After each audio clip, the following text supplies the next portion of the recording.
Bienvenidos al debate en Razón de Estado, una vez más con las medidas de seguridad que implican estas medidas de distanciamiento social. Tendremos a nuestros invitados por la vía virtual. Doy la bienvenida en esta ocasión a Olaf Dirkmaat, economista, a Guillermo Díaz, economista, y a Philip Chicola, politólogo de la Fundación Libertad y Desarrollo, para conversar hoy del impacto económico que tendrán estas medidas de distanciamiento social en la economía guatemalteca y obviamente también en otras economías. Así que les doy la bienvenida a los tres y quizás arranco directamente con Philip para preguntarte, Philip, más desde el ámbito de las percepciones, de las encuestas, etcétera, más o menos qué lectura le están dando los principales actores de la vida económica, digamos los trabajadores, los hogares, las empresas, a toda esta crisis en el contexto guatemalteco. Bueno, muchas gracias, Edgar. En las últimas 2 semanas ha habido, digamos, 12 grandes esfuerzos por evaluar las percepciones tanto de empresarios como de ciudadanos en el marco de la crisis del COVID. Hay una encuesta que realizó CACIF en los días antes de Semana Santa y un sondeo propio que hicimos en la Fundación Libertad y Desarrollo en los días de la Semana Santa. Algunos datos importantes que resaltan, por ejemplo, en la encuesta de CACIF, de las empresas encuestadas, únicamente un 12% señaló que mantiene una operación normal. 47% dice que tiene una operación parcial y 23% mencionaban que estaban completamente paradas. Cuando se les pregunta también a las empresas cuál es el principal factor que está afectando a su situación en el marco de la crisis del COVID-19, el 45% señalaba que era la disminución de la demanda de clientes, 24% el retraso de pagos y un 20% que hay simplemente un cese total de actividad de algunos clientes. Y luego, cuando se les empieza a preguntar sobre percepciones de futuro, estamos hablando que prácticamente un 50% de las empresas espera que a partir de abril su facturación va a tener una caída por encima del 40%. Es decir, pareciera que ya las empresas están viendo todo el entorno, están viendo la contracción, el comportamiento de los últimos 15 días de marzo, y su expectativa es que en abril, precisamente con la duración de todas las medidas de supresión, de mitigación, de distanciamiento social, su facturación pueda caer en un 40%. Y concretamente, cuando se les pregunta cuál es su principal amenaza en el cortísimo plazo, un 48% dice que están preocupados porque ya no tienen caja para cubrir sus obligaciones más allá del 15 de abril, y otro 43% está preocupado en que simplemente la suspensión de actividades va a provocar que pierdan facturación o clientes y que eso naturalmente les coloque en una situación compleja de cara al siguiente trimestre. Olaf, veíamos ya algunas proyecciones, por decirlo de alguna forma, del Banco Mundial, que estimaban que la economía guatemalteca caía 1,8%. El Fondo Monetario Internacional es más pesimista, lo tira casi al 3% de decrecimiento, o sea, de crecimiento negativo. ¿En Market Trends han hecho ustedes algún trabajo recientemente tratando de calcular en sus términos el impacto de estas medidas en el crecimiento económico? ¿Qué han visto ustedes, Olaf? Pues hemos usado dos modelos básicamente, un modelo que se basa en el crecimiento económico en Estados Unidos, que es más pesimista, y llegamos a un crecimiento negativo anual de 3% para el 2020, y además hemos usado un modelo con datos mensuales que existen en Guatemala. Entonces, por ejemplo, hay un buen análisis de Dani Fernández, un compañero mío, de la demanda de electricidad en Guatemala, y se ven caídas muy marcadas dependiendo la hora del día, pero se ven caídas muy marcadas en el uso de la demanda de electricidad, y obviamente también ya tenemos los primeros indicios de que las remesas empiezan a caer. Entonces usamos datos mensuales como la electricidad, como las remesas, como los precios de los commodities, y usamos esos inputs para estimar un crecimiento económico. Nos sale un poco mejor, nos sale un menos 2% para el segundo trimestre 2020, pero anualmente, asumiendo una leve recuperación en el tercero y el cuarto trimestre del 2020, cerramos creo que casi con un crecimiento 0.3%. Entonces es un poco una visión un poco más optimista, pero gran parte de ese modelo sí está basada en el comportamiento en el pasado, y yo creo que lo que estamos viviendo el día de hoy es algo sin precedentes, tanto en Guatemala como en Estados Unidos. Guillermo, bueno, escuchamos las cifras, ¿no? Y tú también eres economista y quizás te preguntaría, para irnos metiendo la discusión de las medidas que ha tomado el gobierno de Guatemala para hacer frente a esta crisis, ¿cómo se traducen estas medidas, más bien me refiero, cómo se traducen estos números negativos, Guillermo, para el guatemalteco medio? Buenas noches, Edgar, y buenas noches a la audiencia. La verdad, estamos viviendo en un escenario de tensión, como se suele hablar en los bancos, o un stress testing. Recordemos que, de acuerdo con la última actualización de las cuentas nacionales, la economía informal representa un poco más del 20% del PIB, que es una medida oficial de la actividad económica del país, y que en términos de empleo también representa más del 60% el empleo informal. Y digo esto porque básicamente el sector informal está siendo severamente golpeado con esta situación, en la cual básicamente hay buena cantidad de todas esas personas que tienen un autoempleo o generan ingresos por cuenta propia, como se les conoce en las estadísticas del INE, pues básicamente han visto mermada su posibilidad de generar ingresos al día a día. O sea, básicamente están en una situación, diría yo, de subsistencia.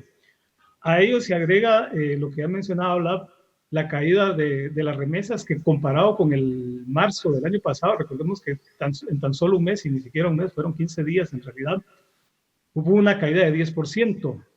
Y cuando uno ve lo que debe haber crecido, dado que traía el mes de febrero un crecimiento de 17%, pues respecto a lo proyectado, a lo que se hubiera esperado, es una caída de 20%. Entonces, viéndolo así, tenemos dos perspectivas. Una es que el motor interno de la economía, como yo le llamo, que sería la demanda, la inversión, está contraído, y el motor externo también. Veía yo las cifras de ingreso de turismo, 33% de caída.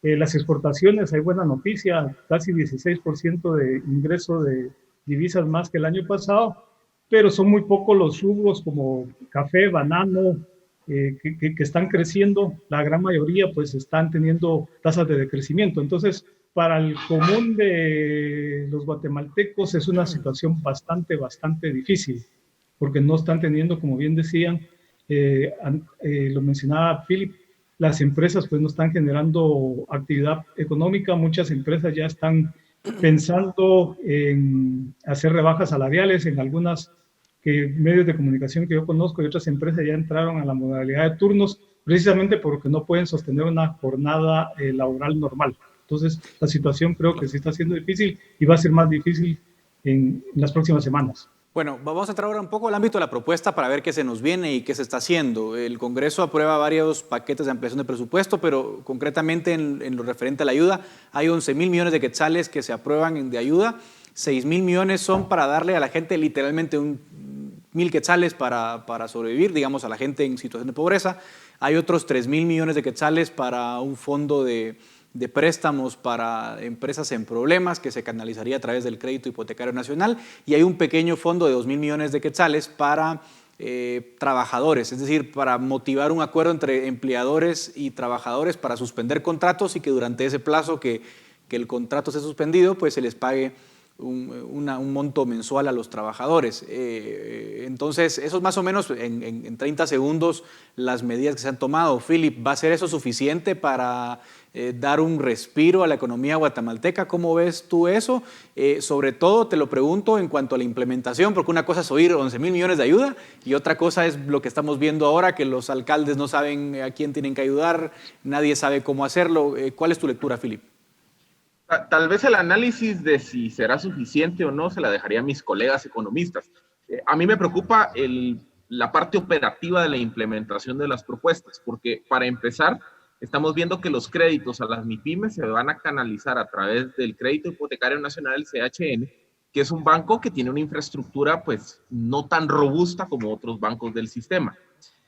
Luego me preocupa todos los programas, sobre todo dirigidos a beneficiar a las personas en situación de informalidad, porque aquí es donde se pone a prueba la capacidad institucional del Estado, primero de identificar quiénes son esas personas, de registrarlos debidamente y de tercero hacerles efectivamente llegar los pagos.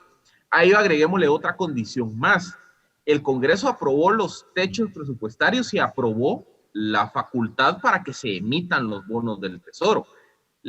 El Ministerio de Finanzas está en el proceso de emitir esos bonos y de venderlos en el mercado. Es decir, en el mejor de los casos, esos recursos van a estar disponibles finales de abril, principios de mayo. Y ahí es donde vamos a empezar a ver todos esos problemas de implementación. Y el último componente que a mí me preocupa, y un poco lo mencionabas en la pregunta, es cómo evitar o cómo blindar que estos programas estén sujetos al tradicional mal del clientelismo. O sea, se ha pedido que sean los alcaldes, bajo la premisa de que son los que conocen mejor sus comunidades, sus municipios, quienes ayuden a identificar quiénes son los vendedores informales. Pero esa receta también se presta a que haya mucho clientelismo, a que haya mucho pago de favores, a que se utilice el bono con un interés político de decidir a quién se beneficia y a quién no. Entonces, todas esas dudas creo que no se han resuelto al día de hoy. Y el problema que todas estas preguntas e incertidumbres generan es que no se están atendiendo y ya el ciudadano empieza a tener problemas de liquidez. Por ejemplo, la encuesta, el sondeo, mejor dicho, que hacíamos en Fundación Libertad y Desarrollo, ya arrojaba una pregunta muy concreta que se le hacía a las personas, es, en caso de quedarse usted sin ingresos en una fuente de empleo, ¿cuánto tiempo podría usted cubrir sus gastos?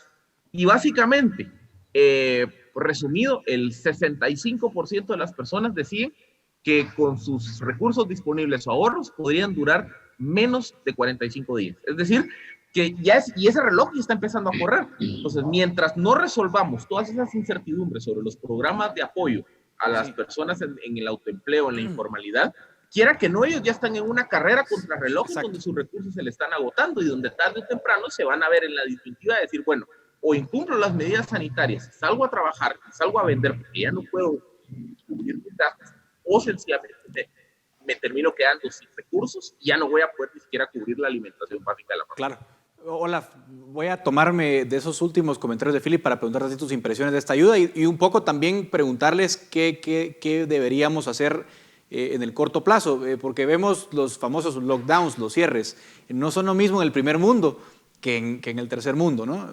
Cuando vemos los datos que da Google, por ejemplo, que te muestran cómo se ha comportado la gente, si ha restringido su movilidad o no, sí vemos que en Guatemala, en El Salvador, Honduras, por ejemplo, ha caído un 40-60% la movilidad, pero no se compara con el 95% de encierro que ha habido, por ejemplo, en Italia, en España, en otros países de primer mundo, donde sí pueden cumplir estas medidas. En un país con estas características, Olaf, esta ayuda puede ser suficiente, la gente va a aguantar esta parálisis.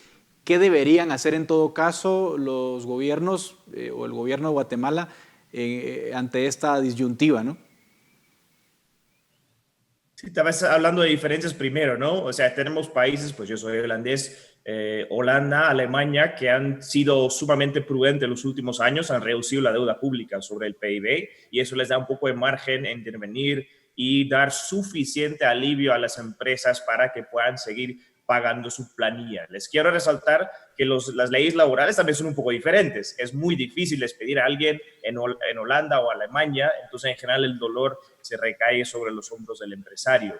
Aquí en Guatemala tenemos varios problemas. Primero, el Estado no tiene tal capacidad monetaria o de pago para hacer intervenciones grandes. Pero a mí realmente me indigna porque se ha usado esta crisis básicamente para impulsar una agenda que ya existía bajo el pretexto de la emergencia. Yo creo que vamos a tener que ser muy claro en el hecho de que vamos a tener un dolor económico severo, sí o sí, es inevitable y la pregunta es cómo lo usamos y cómo lo convertimos en una oportunidad. Ahora bien, es el peor momento de la historia para endeudarse. Los mercados financieros están en una incertidumbre tremenda. Si vamos a pedir a inversores extranjeros a que nos financien, probablemente va a costar una costilla, nos va a costar bastante. Entonces yo veo medidas como en el presupuesto aprobado, como de vivienda social. Pues perdóneme, pero dar dinero a un banco estatal para que lo reparta a ciertos proyectos que van a dar frutos, saber en qué momento del futuro, me parece una barbaridad y todo bajo el pretexto de una emergencia. Y yo creo que el principio que tenemos que tener bien claro es el siguiente. Estamos preparándonos para que las empresas solventes a salir de esta crisis sanitaria pueden llenar el agujero y contratar a las personas y crecer la economía. Ese es un poco el objetivo. Un ejemplo, la construcción está paralizada en Guatemala, pero gran parte de los desarrolladores en los últimos años han sobreendeudado, han financiado sus proyectos de construcción con 70, 80% de deuda, sin contar que parte de la construcción fue financiada con enganches. ¿Qué está pasando ahorita? La demanda fue literalmente a cero. Además, hay muchas cancelaciones. Gente que estaba pagando sus enganches ya no están pagando sus enganches. Y ahora queremos que el Estado intervenga y rescata a los más imprudentes. Eso es el capitalismo al revés. Estamos premiando a los imprudentes y estamos castigando a los prudentes. Porque en una crisis normalmente hay oportunidades para que los prudentes pueden comprar los activos, que pueden comprar los activos a un buen descuento de los imprudentes. Es el capitalismo. Queremos empresarios prudentes y responsables. No queremos premiar la irresponsabilidad. Y gran parte de las medidas que se están tomando es exactamente eso.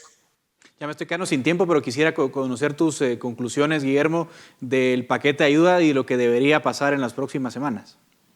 Perfecto, Edgar. Si uno ve los números, realmente el paquete de 11,000 millones uno puede pensar que es mucho dinero, pero estamos hablando de una economía que en términos nominales tiene 637,000 millones de quetzales según 2019. Entonces, cuando uno divide 11 entre 637, no da ni el 2%.